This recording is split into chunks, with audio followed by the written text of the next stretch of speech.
Existe hoy en día una cultura del aprendizaje que nace de la necesidad que tenemos de aprender y se ha extendido a casi todos los rincones de nuestra actividad social. En nuestra época se caracteriza el aprendizaje por esta parte de la educación obligatoria generalizada, con formación permanente y masiva que todo el tiempo está sucediendo en niveles de educación primaria, secundaria, básico, educación de grado y posgrado. Sin embargo, también otra característica de nuestra época es esta saturación de la información producida por los nuevos sistemas de producción, comunicación y conservación de la información, haciéndose fundamental entonces no solo obtener la información, sino poder también tratarla, discriminarla y poder aprovechar aquella que más satisface nuestras necesidades de aprendizaje y desechar aquella que no vamos a utilizar. En el aprendizaje tenemos varios enfoques, uno de ellos el conductual, que se define como cambios relativamente estables en la conducta del sujeto como resultado de la experiencia. Esto formula que entonces el aprendizaje es un proceso pasivo en el cual el sujeto está inmerso en la experiencia y a partir de la experiencia está formando aprendizajes para poder llevar a cabo sus actividades. Comprende el aprendizaje como producto de la asociación que existe entre los estímulos del medio ambiente y las respuestas que yo doy hacia el medio ambiente mediante la práctica. Por otra parte, el enfoque cognitivo del aprendizaje pone énfasis en los procesos más bien internos del sujeto, resaltando el papel activo y responsable de su propio aprendizaje. Estudia las operaciones, los procesos y las estrategias que realiza el sujeto cuando va aprendiendo. Pone de relieve las diferencias que hay entre las diferentes personas para poder llegar a esos objetivos de aprendizaje mediante procedimientos o vías distintas. De forma muy general, entonces, pues la información que entra a través de nuestros órganos de los sentidos y de la experiencia, pues llegará en un primer momento a la memoria a corto plazo. Y esta información estimulará a un sistema afectivo, a nuestra memoria de trabajo y a nuestro sistema motor, a alimentar la información al sistema afectivo para los procesos motivacionales del estudiante, a la memoria de trabajo para poder manejar y maniobrar la información que estamos utilizando y al sistema motor para entregar una respuesta al medio ambiente.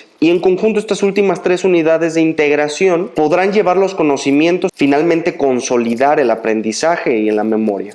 En esta diapositiva, por ejemplo, podemos ver entonces estos distintos polos del aprendizaje, en donde por una parte el aprendizaje implícito hará alusión a una serie de sucesos, de conductas, de eventos que están sucediendo en el medio ambiente y mediante las cuales implícitamente estamos aprendiendo. Por otra parte, los aprendizajes explícitos hacen alusión a procedimientos específicos, técnicas y estrategias que buscan propositivamente alcanzar objetivos de aprendizaje particulares. Tenemos entonces formas de aprendizaje asociativo que muy de la mano con lo implícito entonces solamente integra la información de los sucesos que van ocurriendo, las conductas, entonces así aprendemos también cómo normar nuestra conducta social, cómo desenvolvernos en el medio ambiente, cómo solicitar las cosas. Por otra parte, el aprendizaje constructivo busca generar productos que nos permitan integrar mejor el aprendizaje. Y entonces existe una relación entre este aprendizaje asociativo, el aprendizaje implícito, que va desde los sucesos y las conductas, hasta un aprendizaje más bien constructivo y explícito, en donde utilicemos estrategias de aprendizaje específicas que resuelvan nuestras necesidades particulares como estudiantes. Y al hablar de estrategias de aprendizaje, entonces tendríamos que aprender a aprender estas estrategias de aprendizaje. No podemos concebir el aprendizaje solo como un proceso simple y mecánico, sino más bien como algo diverso, complejo y enriquecedor. Exige por parte de aprendices y maestros afrontar problemas, para lo cual es necesario desarrollar estrategias de aprendizaje específicas, las cuales son un conjunto de técnicas de estudio que favorecen la fijación de los contenidos de estudio. Y no solo eso, sino que es un proceso de toma de decisiones consciente e intencional sobre qué conocimientos quiero utilizar para poder llegar a alcanzar ciertos objetivos de aprendizaje en situaciones educativas distintas. Será entonces diferente prepararnos para una exposición que para un examen, y para estas dos situaciones educativas en particular tendremos que tener estrategias de aprendizaje distintas y especializadas para alcanzar dichos objetivos. En las estrategias del aprendizaje tomamos en cuenta las capacidades de la persona, es decir, estas disposiciones de tipo genético que ya tenemos integradas en nuestra persona a través del contacto con el contexto cultural y gracias a la experiencia. Se van desarrollando y se convierten en habilidades individuales que tenemos. Las habilidades entonces se forman por el desarrollo de estas capacidades que traemos genéticamente de acuerdo a las posibilidades que nos brinda el medio de adquirir, dominar y utilizar distintos procedimientos. Y entonces un procedimiento es este conjunto de acciones aprendidas, ordenadas y dirigidas a la consecución de una meta.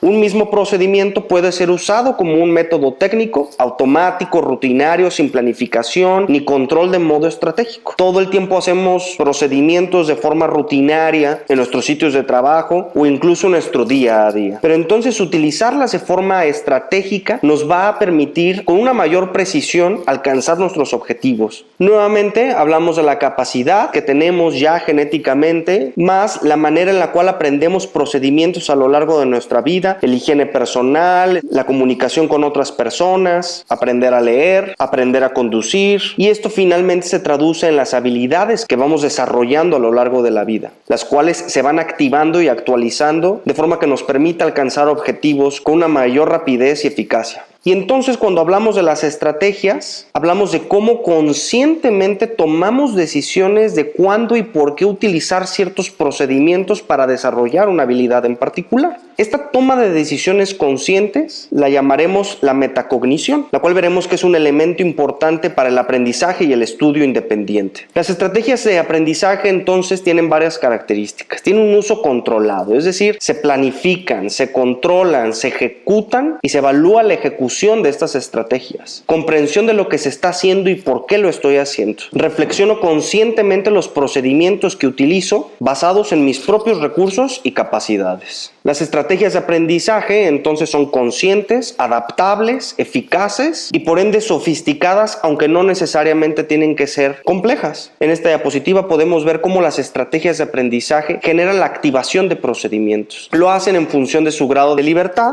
Puede haber procedimientos algorítmicos o heurísticos. O por otra parte, se pueden activar los procedimientos dependiendo de su meta, interdisciplinar o disciplinares. Y poniendo en un plano cartesiano los algorítmicos y los heurísticos, los procedimientos disciplinares e interdisciplinares, podemos ver que aquellos algorítmicos corresponderán a estrategias de aprendizaje que tienen que ver con la redacción, la ortografía, o interdisciplinares como copiar, imitar, citar fuentes bibliográficas, integrarlas dentro de un mismo documento, realizar un histograma. Por otra parte, los procedimientos heurísticos nos permiten por varias vías adivinar el significado de palabras, la orientación topográfica u orientarnos a procedimientos más interdisciplinarios como planificar un experimento, anticipar un resultado, controlar la propia comprensión de la lectura a medida que ésta se va llevando a cabo. Las estrategias de aprendizaje también se tendrán que ajustar a los objetivos en particular. Tenemos varias estrategias. Por ejemplo, la reproductiva, que busca un producto semejante. Esto quiere decir el repaso, la repetición, la copia, que se diferencian del elaborativo, en el cual busca la elaboración y la comprensión de contenidos. Esto se lleva a cabo mediante el subrayado o los resúmenes. Otra estrategia es la organizativa, la cual busca una reestructuración personal de los contenidos que se me presentan. Entonces, mediante esto yo puedo elaborar mapas conceptuales, esquemas, diagramas, para poder alcanzar ese objetivo de aprendizaje.